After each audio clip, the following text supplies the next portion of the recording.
Mic checker, chicka chicka chicka. It's not some, baby. Yeah, a one time, baby. What for your mind, baby? Yeah, we gonna shine, baby. And what we do, we gonna grind, baby.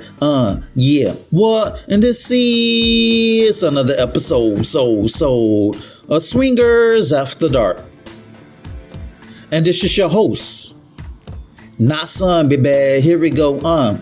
What's good, family? What's good? You know, I was asked, why are there so many cliques? Now, first and foremost, self-preservation is the first law of nature. You know, you're not going to expect everybody to be on some kumbaya shit. Everybody's not going to go along to get along.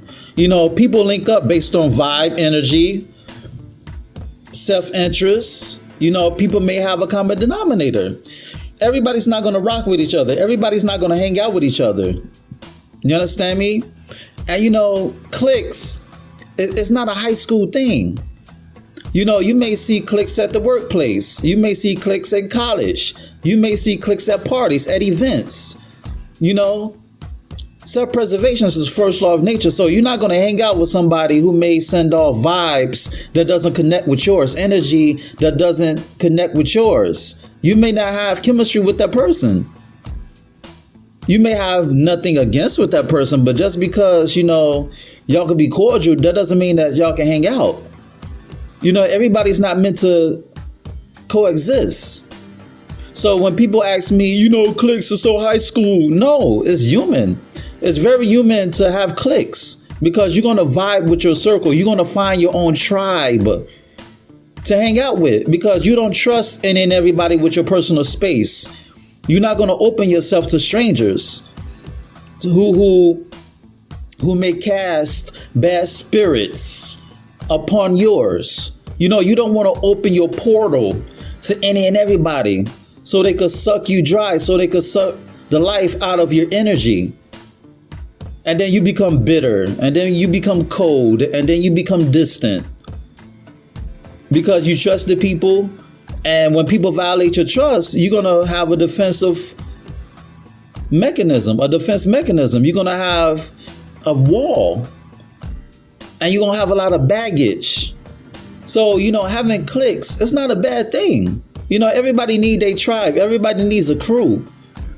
Me personally, I don't have a fucking clique. Like I have people who I'm cool with. I have associates, but I don't run in packs. You know, I'm a lion, baby. Lions don't run in packs. And if they do, I haven't seen a lion pack. I've seen a wolf pack. I've seen hyenas. But I don't run in packs, yo. Even when I have a crew, I don't run in packs. I walk alone. I stand alone. I stand strong by myself. You feel me? But you know, everybody has a fraternity, a sorority. You know, everybody have people who are they close to. You may have a clique within a clique. It's like just because everybody's in the same crew, that doesn't mean that everybody share the same interests. That doesn't mean everybody vibe. You may be closer to one person than the other. That's just life. So you got to get in where you fit in. You can't fight against crews. You can't win against the idea of cliques because cliques have been going on since the beginning of time. You always had nations, city states, you know, you always had tribes. You know, everything about this world is divided, you know.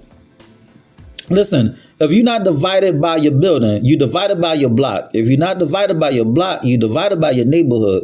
If you're not divided by your neighborhood, you're divided by your district. If you're not divided by your district, then you're divided by your city. If you're not divided by your city, you're divided by the state.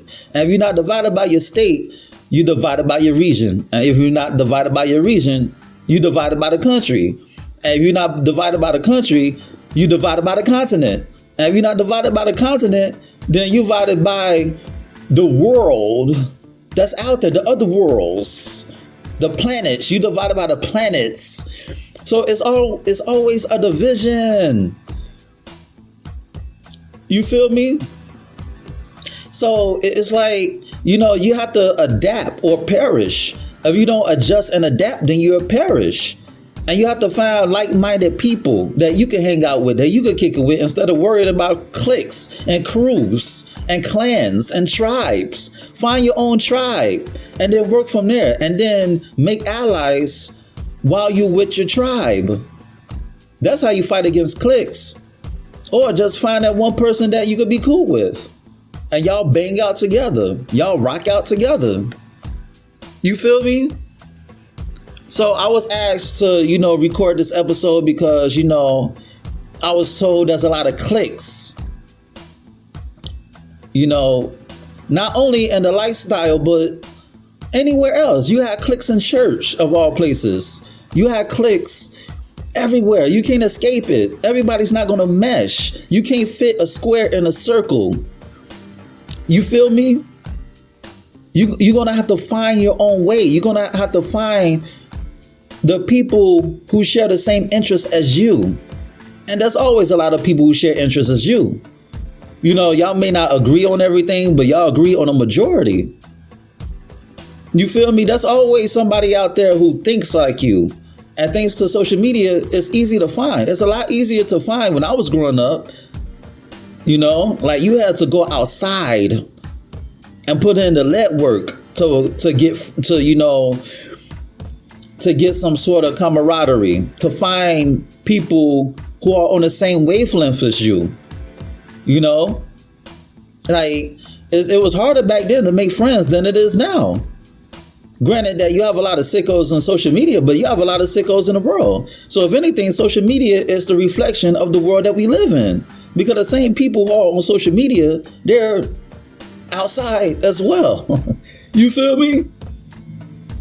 So family, don't ever get discouraged talking about, why there's cliques.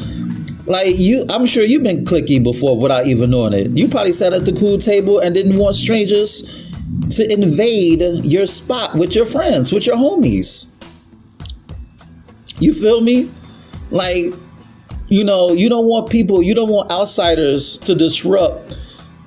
You don't want outsiders to disrupt the energy, the good synergy that you have with your friends. And that's why you have to vet people who come in your circle. If you don't vet people who come in your circle, then you're inviting toxicity that will break up the bond that you have with your friends. I've seen outsiders who came in a circle and made everybody turn on each other.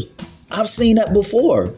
And maybe because their bond wasn't as strong as people thought it was. But it was crazy to see one person, an outsider, come in a circle of people who used to party together for years, all of a sudden turn on each other as if they were not shit to each other. I never understood that. You feel me? I never understood that until I got older. Until I realized that just because somebody is in your circle, that doesn't mean that they're in your corner, and friendship is an action word. Just like how friends is an action word. A friend is not a noun. A friend is action, because everybody want a friend, but nobody wants to be the friend. Nobody wants to put in the legwork. Nobody want to put in the time to be a friend, to get to know each other. They don't want to go through the trials and tribulations. They just want all the glitters and glamour of friendship. It's instant gratification. They don't want to work through the hardship, communicating with each other, hashing out differences to come to a greater understanding. People don't want to do that. They will rather run away from their problems. They will rather run away and not talk to you again, and to have a grudge instead of, hitting you up, calling you, texting you, DMing you, inboxing you and say, yo, what's going on? Let's have a talk. People don't want to do that. People only communicate when they want to be messy. The art of communication is not present anymore. And if you really have a friend, when you really have a friend, when you could talk to your friend about the differences that y'all have and y'all can hash things out without having animosity towards each other. You feel me? That's what part of friendship is about. And that's what part of, strengthening a clique is about. Nobody from the outside could tell me more about my homeboy than I know. You feel me? And then even if somebody try to talk shit about my homie, they getting checked before word gets back to my homie that they was talking shit. I already checked it, so you don't have to worry about it. If somebody's talking shit about you, I'm already check the situation before word gets back to you that something was said about you. And that's what friendship is about. That's what homie love is about. You protect yours. You know, you protect your tribe. You protect your clan. You protect your clique. And not for nothing, man. Like, people, like a stranger who becomes a friend, they're more so your family than your blood. You feel me? You don't have to be blood to be family. Like, there's a difference between family and relatives. Like, we're related by blood, but that doesn't make you family. Like, a total stranger who come in my life, they could be more family than people who I grew up with. In my family, in my quote unquote family, my relatives rather. So it's not a matter of blood, it's the matter of bond and strengthening that bond and going through hellfire to sharpen your sword, you know? So it's like cliques is healthy. Cliques are healthy, rather. Excuse me. Cliques are healthy. Yes, there's nothing wrong with cliques. Like, you can't escape it. Cliques have been going on since the beginning of time, whether it's religion, you know, certain philosophies, ancient philosophies and ancient oracles and shit like that. You can't escape it. You just gotta get in where you fit in and find your circle of friends. Find your circle of associates. You know? Just find your niche, rather. You know, because it's something out there in the world for everybody. You feel me? Yes, you're unique, but there's other people who appreciate your uniqueness because they have something to share with you, because y'all have something in common. And on that note, this has been another episode of Swingers After Dark, and this is your host, Not Son, baby. Check out my website at www.notsonblaze.com. That's www.nahsunblaze.com. And check out my ebook, You, Me, Us, Them, The Swinger Manifesto. It's on Nook, Kindle, iBooks, Google Play. Go get it. Shoot me an email at swingpodcast@gmail.com. That's swingpodcast@gmail.com. Hit me up with any questions or concerns that you may have. Rate, share, subscribe, and comment on this podcast. Dig. And on that note, until next time, peace.